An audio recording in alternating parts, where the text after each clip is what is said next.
Bonjour à tous, ici Direxta et aujourd'hui je vais vous présenter l'iOS 7 Beta 3.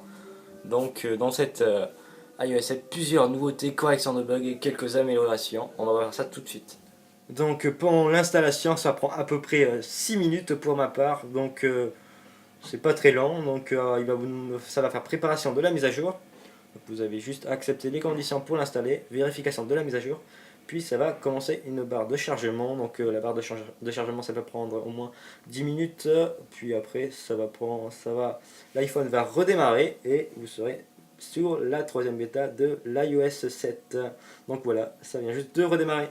Avant de vous montrer les nouveautés, on va se rendre dans les réglages et voir le nouveau build de cette bêta, donc général, information 7.0, et voilà le nouveau build de la troisième bêta de l'iOS 7. Une des premières nouveautés dans cette nouvelle bêta, nouvelle animation du fond d'écran dans l'écran de déverrouillage. Donc vous pouvez voir que c'est la nouvelle animation. Donc elle est aussi sur le Springboard, maintenant sur le lock screen aussi. Donc une première nouveauté que j'ai remarqué, c'est plutôt un bug, un énorme bug. Dès que vous allez dans les réglages de l'application boussole, il n'y a rien qui s'affiche. Donc voilà un premier bug. Donc rien ne s'affiche, donc voilà pour une première nouveauté qui est plutôt un bug de la troisième bêta de l'iOS 7. Donc maintenant on va parler des nouveautés graphiques. Donc une des premières nouveautés graphiques que j'ai remarqué, c'est les icônes des dossiers qui se mettent à la couleur de votre fond d'écran. C'est-à-dire que moi c'est un fond d'écran bleu, vous voyez que c'est un fond bleu, donc c'est assez sympa. Donc aussi pareil pour le centre de notification, c'est un peu plus clair, donc c'est un peu plus sympa, moi je préfère. Donc voilà pour les nouveautés du côté graphique. Une autre nouveauté, avant, dès que dans les précédentes bêtas, dès que vous allez dans la section fond d'écran, c'était l'ancien lock screen qui s'affichait en aperçu, l'ancien lock screen de l'iOS 6 maintenant, c'est celui de l'iOS 7, donc voilà, c'est plutôt sympa.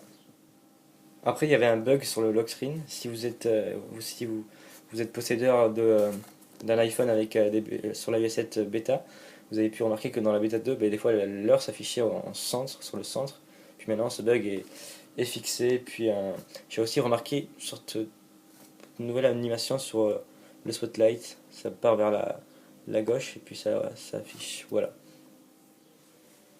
Une meilleure suppression des applications dans le multitâche et une meilleure navigation entre les applications. Voilà, c'est beaucoup plus fluide. Voilà, après ça reste une bêta, donc il y a quelques bugs que vous pouvez rencontrer dans cette bêta, mais toujours des petites améliorations du côté du multitâche. Dans cette troisième bêta, un nouveau chargement dès que vous téléchargez une application depuis l'App Store par exemple, plutôt sympa. Donc c'est une sorte de roue qui tourne, et voilà, donc ça fait vraiment un aspect assez sympa sur iOS. Donc voilà pour une des nouveautés importantes de l'iOS 7 bêta 3. Une autre petite nouveauté du côté du Control Center, le petit icône Minuterie a encore changé, donc il avait changé soit avec la deuxième bêta, et il change aussi. Une autre nouveauté de cette bêta 3, le retour des étoiles dans l'application musique. Donc avant les étoiles avaient disparu aussi, donc j'avais pas remarqué.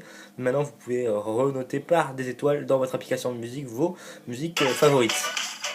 Dans cette bêta 3, dans la statue bar du lock screen, les icônes des signaux et de votre opérateur sont plus grands, ainsi que le bouton pour afficher le Notification Center et la batterie. Donc voilà pour une des nouveautés de cette troisième bêta d'iOS 7. Donc voilà, c'est tout pour la troisième bêta de l'iOS 7. Donc c'était Direxta pour la présentation de la troisième bêta de l'iOS 7. Donc si vous avez aimé cette vidéo, n'hésitez pas à mettre un pouce vert, à mettre un commentaire et à la partager sur Facebook et à vous abonner à mon canal de YouTube. Et moi je vous dis à la prochaine, c'était Direxta.